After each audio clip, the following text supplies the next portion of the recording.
What up, YouTube? I'm back with a new video. This time we're going to be working on my 2003 Volkswagen Golf. It's been a while since I've worked on this car. Alright, so we're pumped up to start work on the Golf. It's been a while since I've driven it. Tags are expired. Needs a lot of work. Barely started because the battery was low, so I'm just letting the battery charge right now. The thing we're going to be doing today is I have some lowering springs on this car. These are H&Rs. Lowered the car a couple inches, and but the suspension is shot out, so went ahead and upgraded and got myself some new coilover shocks. I just got them in the mail today, so excited about that. So we're going to be throwing these on. Alright, as I said, I got some new coilovers, so we're just going to check this out. These are from ECS Tuning. Ordered it off their website. These are the least expensive brand that they had on their website.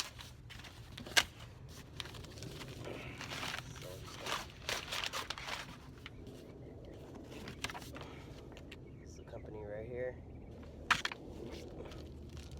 Assuming this is for adjusting the ride height.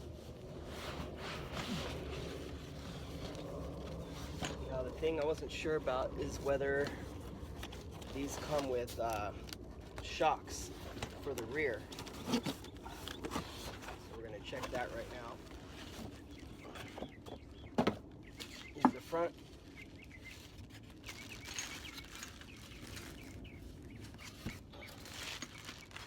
These are not adjustable as far as the dampening is concerned, but you can adjust the ride height. So that's the front one. See the front.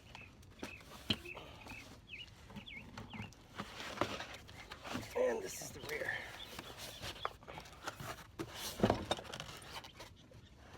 Alright, cool. So it does come with a shock and a spring, so I'll be able to replace my rear shocks as well, and also my rear springs. This is again, these are adjustable as far as the ride height is concerned, so so I'm looking forward to getting a better ride as far as my suspension is concerned. This is a 2003 Golf, known as the Mark IV MK4. The MK4 was several years, I don't know the exact, maybe from 2000 to 2008 or something like that, but you can look it up. First thing I'm going to do is take off the hubcaps and invest in one of these jacks that sit lower to the ground, especially if you have a lowered car. It's the only kind you can get to fit underneath your car. This is a heavy duty 2-ton jack I got at Harbor Freight. Works great. It's only about 3 inches off the ground. This handle is removable, so put that back on. If you can get some of these impact sockets, they're a little more heavy duty, and if you can, get yourself an impact gun and an air compressor. You can get the very small air compressor. Works just as fine. You can't use it for everything, but definitely you can use it for jobs like this. This is a air compressor, 135 psi. It's pretty small, but it works perfect for this task. Get yourself some gloves too. You can get any brand. So anyways, this is 17. So we're going to go ahead and take these wheels off. So what we're about to do is take off this bolt back here. This is another 17 millimeter bolt back here, and then the other side. So you're going to need a open end wrench to hold this side, and then a ratchet to take off that. Before you do that, you're going to disconnect these brake lines from the strut, and then we take off the top mount. So I'm going to go ahead and do that right now.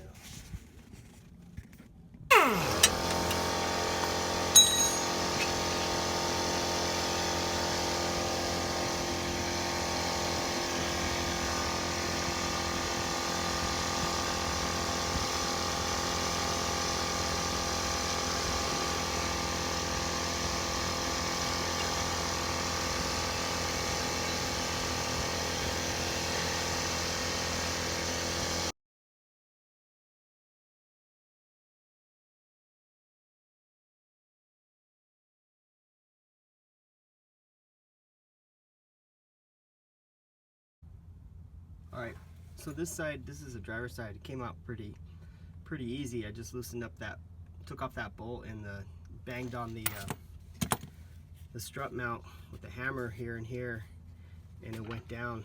The other side, the passenger side, I'm having a little more trouble getting it off. So for this side, now all I gotta do is just take this off, and the strut will come out. But if I do that, it's gonna fall, so I'm gonna have to support it with something. So here we are back again with the new coilover. This is the blue line. There's the part number, I guess, and looks pretty nice, polished stainless steel, blue coil, and this has a locking thread on top. It has that Teflon in there to lock it up, and then here's the bolt that's going to hold these pieces together. So this comes with its own spring cap, so I'm not going to use that from the old one. So I don't need this. This is the spring cap, keeps it lined up, but I am going to use the bearing. So remember I said the teeth, the jagged side faces down. That's gonna spin on there. It's gonna fit inside that cupped rubber grommet. I forgot what this is called. I just bought these as well. These are new. And then you have the new bolt that's gonna go on here. Now the problem with this is that it's not the same shape or design as the OEM one, so I'm not going to use it. I'm going to use the stock, the OEM one, because it has this built-in washer, and that sits inside.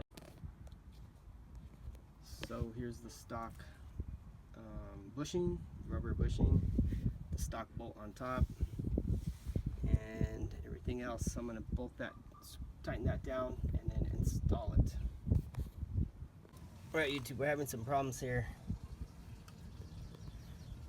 This is not an exact same spot as this one. It's about 1/4 of an inch off. So it's not allowing, bottoming out.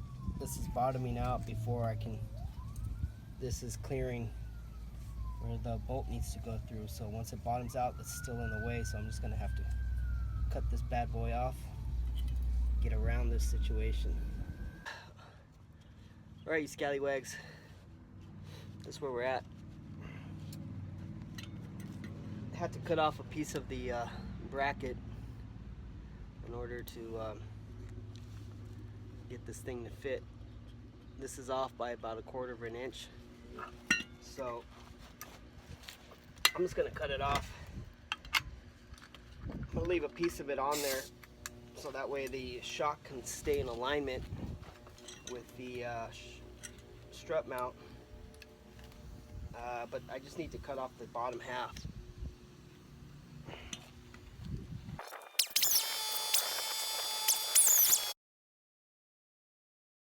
Shock's pretty much in there. Just needs about another 1/4 inch to go.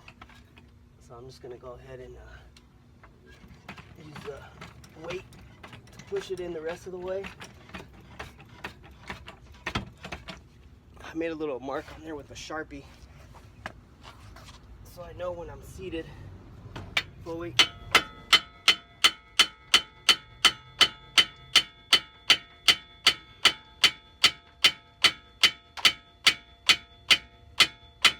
Alright, so I'm good. I should be lined up now. Throw my bolt in there, hold it in.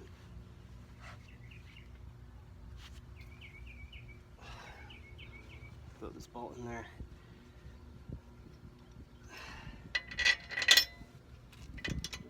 Everything lines right up. I was having problems, and I noticed that what it was my tie rod end bolt was loose. So I'm going to fix that up too. But before I do that, I'm going to go ahead and tighten this with the impact wrench. You need a deep socket, 18mm socket, and tighten up the top with a 20mm. Then we'll go from there. Alright, so that's tightened up. I didn't use a torque wrench. I just used an impact gun, made it tight. I also had to loosen up this subframe bolt and this other one. You can't see it. This one right there. I had to loosen those up because I couldn't get this A-arm to drop down low enough. The axle was hitting. All right, so my original problem was this. This was loose. This is a tie rod end, and it was causing my front end to shake. Figured that out while I was putting everything on. I also loosened up the sway bar mount to allow the A-arm to drop down farther, because it was giving me a hard time getting this whole assembly to drop down far enough for the shock for the strut to come out. But finally got it out. Used a lot of penetrating oil, PB Blaster, that helped. You know, you got to try everything you can. But anyways, so the front end's done. Now we just need to adjust it, and we're going to put the wheels on first to do that, and then we got to still do the back end. Alright YouTube, I'm ran into two more problems. I need a deep 21mm socket to put this on. I'm using this one here, and it bottomed out, so I can't tighten it any further, and I'm hitting my threads up here, so I'm messing up my threads. I also need to get a box end 16mm wrench in order to take this off. You can see how it's set in there, and you need to hold this while you're turning that, so I got to go pick one of those up from the auto parts store for the back. I'm working on the back shocks now. Alright YouTube fans, so I got the deep 21mm socket to tighten down the bolt that's underneath this cap, and then I tighten down this cap, and this is the stock dust cover, I guess, covers up the threads. So that's the way it's supposed to look.